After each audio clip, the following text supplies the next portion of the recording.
warahmatullahi wabarakatuh. Salam sejahtera bagi kita semua.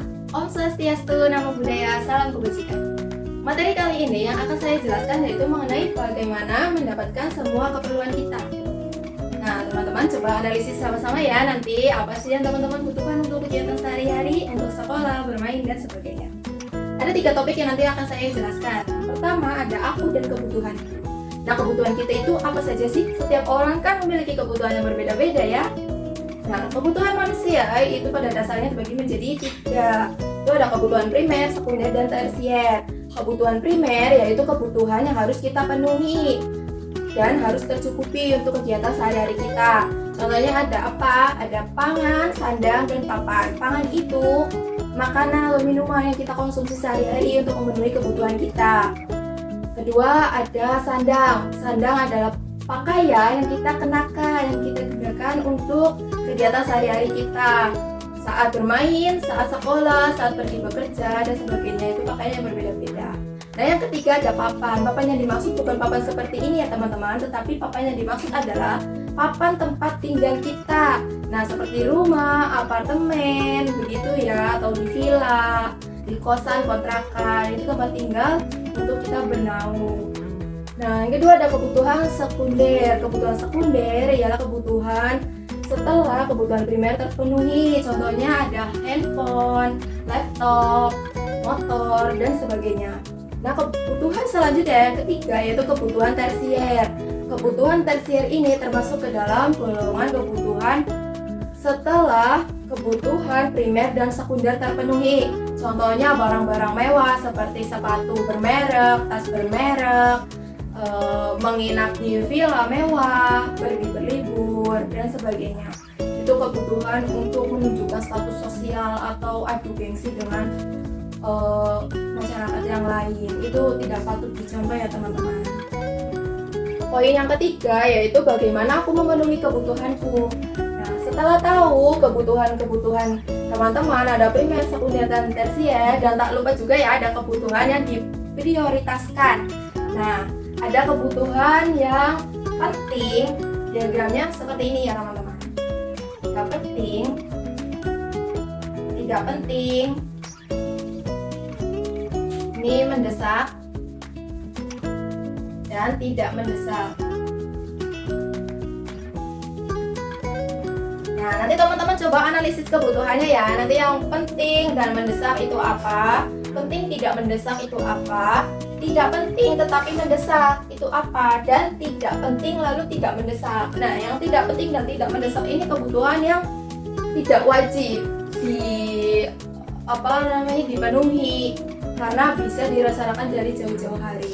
Nah, kembali lagi ke topik kedua, bagaimana memenuhi kebutuhan kita. Nah, itu diperlukan alat tukar untuk memenuhi kebutuhannya. Misalnya saya mempunyai spidol banyak dan saya membutuhkan buku. Teman-teman punya buku banyak tapi tidak memiliki spidol.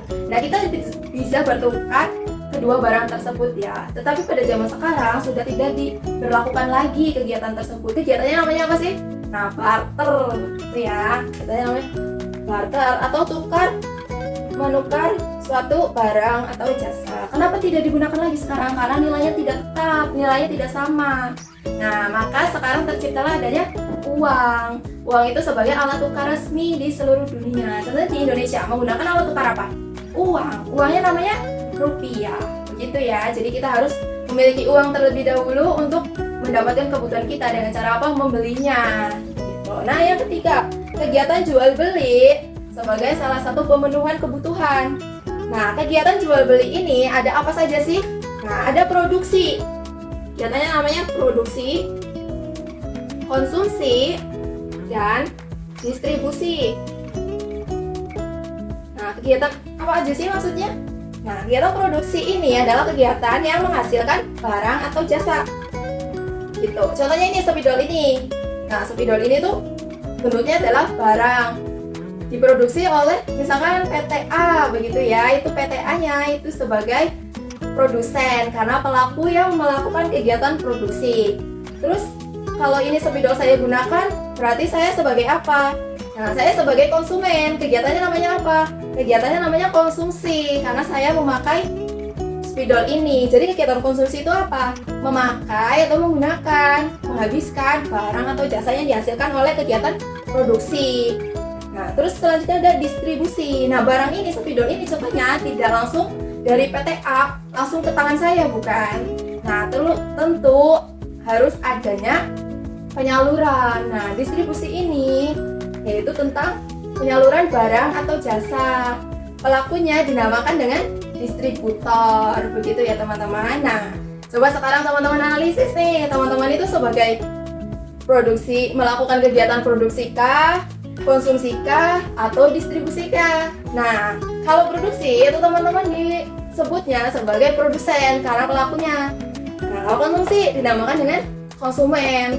Nah, ketiga ada distribusi, itu namanya bukan distribusen tapi distributor, begitu ya. Namanya produsen, konsumen, dan distributor, begitu. Nanti teman-teman coba analisis lagi nih, kebutuhan apa yang harus selalu teman-teman penuhi dari kebutuhan primer, sekunder, dan prioritasnya apa saja, begitu ya. Nanti teman-teman bisa catat di buku catatan teman-teman, lalu silakan diskusikan dengan teman-teman yang lainnya, begitu ya. Oke, jadi sekarang sudah capai akhir dari pembelajaran ini, materi ini sudah selesai dan silakan dipelajari kembali. Untuk buku referensinya nanti saya tuliskan di deskripsi. Oke? See you.